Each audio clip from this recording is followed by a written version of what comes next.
Hi hello నమస్తే అండి. నేను మీ Jyotsna. Welcome to my channel house wife kitchen creatives easy recipes అండి. ఈరోజు అయితే కమ్మని సూపర్ టేస్టీగా ఉండేటువంటి మునక్కాయ సాంబార్ అండి. చాలా సింపుల్ టిప్స్తో ఈరోజు మనం చేసుకోబోతున్నాం. ఈ సాంబార్ అయితే సూపర్గా ఉంటుంది. ఇప్పుడు మంచిగా మునక్కాడల సీజన్, మునక్కాయలు ఎక్కువ వేసుకొని చేసుకుంటే అద్భుతంగా ఉంటుందండి. సాంబార్ పొడితో పని లేకుండా ఈజీగా సింపుల్గా ప్రిపేర్ చేసుకోవచ్చు. రైస్లోకి, తర్వాత ఇడ్లీకి చాలా బాగుంటుంది. తప్పకుండా ట్రై చేయండి. ఈ వీడియో చూస్తున్న ప్రతి ఒక్కరు తప్పకుండా లైక్ చేయండి. ఓకే అండి, స్టార్ట్ చేసుకుందాం. నేనైతే ఒక 1/2 kg మునక్కాడలు తీసుకున్నాను. చిన్న ముక్కలుగా కట్ చేశాను. నారంతా తీసేసి ముక్కలుగా కట్ చేసి పెట్టాను. 4 బెండకాయలు, ఒక టమాటా, ఒక వంకాయ తీసుకున్నాను అండి. పప్పు అయితే 1 కప్పు కందిపప్పు తీసుకొని ఒక అరగంట నానబెట్టేసి చక్కగా ఉడికించి పెట్టుకున్నాను. ఇలా మెత్తగా ఉడికించుకోవాలండి. పప్పు ఎంత సాఫ్ట్గా, ఎంత బాగా ఉడికితే సాంబార్ అంత టేస్టీగా ఉంటుంది. కాబట్టి ఇలా ఉడికించి పక్కన పెట్టుకోవాలి. కొంచెం చింతపండు తీసుకొని శుభ్రంగా కడిగి ఇలా నీళ్ళల్లో వేసి పెట్టాను. చింతపండు ఎక్కువసేపు నాననివ్వద్దండి. ఒక సాంబార్కి కావాల్సినటువంటి గిన్నె తీసుకున్నానండి. లోతుగా వెడల్పుగా ఉండేటువంటి గిన్నె తీసుకున్నాను. చక్కగా స్టవ్ ఆన్ చేశానండి. ఒక 2 టేబుల్ స్పూన్ల ఆయిల్ వేస్తున్నాను.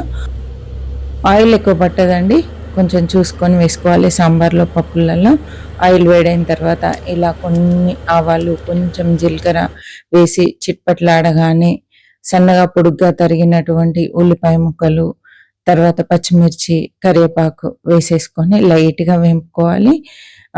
అంటే మరీ బ్రౌన్ కలర్ వచ్చేంత వరకు సాంబార్కి వేంపొద్దండి.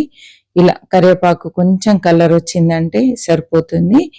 ఇలా అయిన తర్వాత చక్కగా స్టవ్ కొంచెం తగ్గించేసుకొని అల్లం వెల్లుల్లి పేస్ట్ వేసుకోండి. మీరు తినే వాళ్ళైతే అల్లం వెల్లుల్లి వేయండి. ఇష్టం లేని వాళ్ళు స్కిప్ చేసేసి చక్కగా ఇంగువ వేసుకోండి. మీకు ఏది నచ్చితే అది వేసుకోండి. వేసేసి అల్లం వెల్లుల్లి పచ్చివాసన పోయేంత వరకు ఇలా ఫ్రై చేసుకోవాలండి. ఇప్పుడు ఒక 1/2 టీ స్పూన్ పసుపు వేసేసి అదే టైంలో ఇలా తరిగి పెట్టుకున్న ముక్కలన్నీ వేసేయాలండి. వేసేసి చక్కగా అంత ఒకసారి కలిపేసుకోవాలి. ఇప్పుడైతే కొంచెం ఫ్లేమ్ పెంచానండి. ఫ్లేమ్ పెంచి ముక్కలు ఫ్రై చేయాలి. ఎందుకంటే ముక్కలన్నీ చక్కగా వేడయ్యేంత వరకు మనం వేపుకోవాలండి. వేడి తగలాలి. తగిలిన తర్వాత ఇలా మూత పెట్టి స్టవ్ తగ్గించాలండి. తగ్గించి ఒక 5 నిమిషాలు మగ్గనివ్వాలి.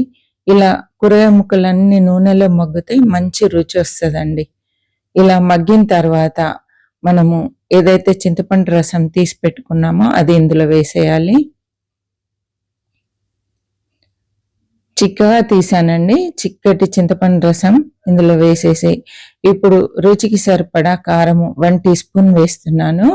ఉప్పు అయితే 1.5 టీ స్పూన్ వేస్తున్నానండి. ఉప్పులు కారాలు మీరు తినేదాన్ని బట్టి అడ్జస్ట్ చేసి వేసుకోండి. ఇదైతే వేంపి పొడి చేసిన మెంతిపిండి అండి. చక్కగా మెంతులు దూరగా వేంపుకొని పొడి చేసుకోవాలి. అదేవిధంగా ఒక 1/2 టీ స్పూన్ ధనియాల పొడి వేశాను. పచ్చి ధనియాల పొడి వేశానండి. నేనైతే ఎక్కువ పచ్చి ధనియాల పొడి వాడతాను. ఇప్పుడు వేసింది కూడా పచ్చి ధనియాల పొడి. ఇవన్నీ చక్కగా కలిసే విధంగా కలుపుకోవాలండి. ఇవన్నీ కలిసి పులుసులో ముక్కలు ఉడికితే చాలా కమ్మదనం వస్తుందండి. కాబట్టి ఇలా అన్ని వేసి కలిపి సిమ్లో పెట్టి చక్కగా ఉడికించుకోవాలి. ముక్కలన్నీ ఉడికేంత వరకు ఇలా చింతపండు రసం చిక్కబడేంత వరకు ఉడికించుకోవాలండి. చక్కగా అన్ని ముక్కలు ఉడికాయి. పర్ఫెక్ట్గా మునక్కాడ ఉడికిందంటే ఇంకా అన్ని ఉడికినట్టే అండి. చక్కగా పర్ఫెక్ట్గా మునక్కాడ ఉడికిపోయింది. ఇప్పుడైతే నేను మనం ఉడికించి పెట్టుకున్నటువంటి పప్పు ఇందులో వేస్తున్నాను.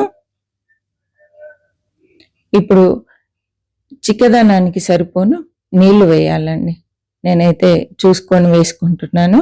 ఒకసారి అంతా కలిపి చూసి ఇంకాస్త నీళ్ళు పడతాయండి. ఇప్పుడు ఇంకొన్ని నీళ్ళు పోద్దాం. ఇలా ఇంకాస్త నీళ్ళు వేసేసి ఒకసారి అంతా కలుపుకొని ఎంత చిక్కగా ఉండాలనేది చూడాలండి. ఎందుకంటే పులుసు అంతా ముందుగానే ఉడికిపోయాయి, ముక్కలు ఉడికిపోయాయి. ఇలా నీళ్లు వేసిన తర్వాత పప్పు వేసిన తర్వాత ఎక్కువసేపు మరిగించొద్దండి. ఇలా కొంచెం గ్యాప్ ఇచ్చి మూత పెట్టేసి అంతా ఒకసారి ఇలా మరిగితే సరిపోతుంది. పప్పు వేసిన తర్వాత ఎక్కువసేపు మరిగితే రుచి మారిపోతుందండి. పప్పు వేసిన తర్వాత ఒక పొంగు వస్తే సరిపోతుంది. ఇలా పొంగిన తర్వాత చక్కగా కొంచెం కొత్తిమీర జల్లేసుకోవడమే. ఇలా కొత్తిమీర జల్లేసి చక్కగా అంతా ఒకసారి కలిపి స్టవ్ ఆఫ్ చేసుకోవడమే అండి. చూసారు కదా ఎంత సింపుల్గా మనము సాంబార్ రెడీ చేసుకున్నాము.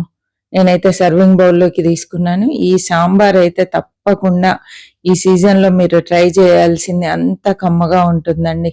చాలా రుచిగా ఉంటుంది. మిస్ కాకండి. చూస్తున్న ప్రతి ఒక్కరు తప్పకుండా ఒకసారి ట్రై చేయండి. ఈ రెసిపీ ఎలా ఉంది ఏంటి అనేది కామెంట్ చేయడం మర్చిపోవద్దండి. తప్పకుండా కామెంట్ చేయండి. మరి ఒక మంచి రెసిపీతో మళ్ళీ కలుద్దాం. అప్పటి వరకు సెలవు అండి. చివరి వరకు చూసినందుకు థ్యాంక్ యూ సో మచ్. ఇలాంటి మంచి రెసిపీస్ కోసం నా ఛానల్ ఫాలో కండి. కొత్తగా చూస్తున్న వాళ్ళు ప్రీవియస్ వీడియోస్ చూడండి. నచ్చితే బాగున్నాయి అనిపిస్తే తప్పకుండా సబ్స్క్రైబ్ చేసి పక్కనే ఉన్న బెల్ ఐకాన్ ప్రెస్ చేసి అందులో ఆల్ అనే ఆప్షన్ సెలెక్ట్ చేయండి.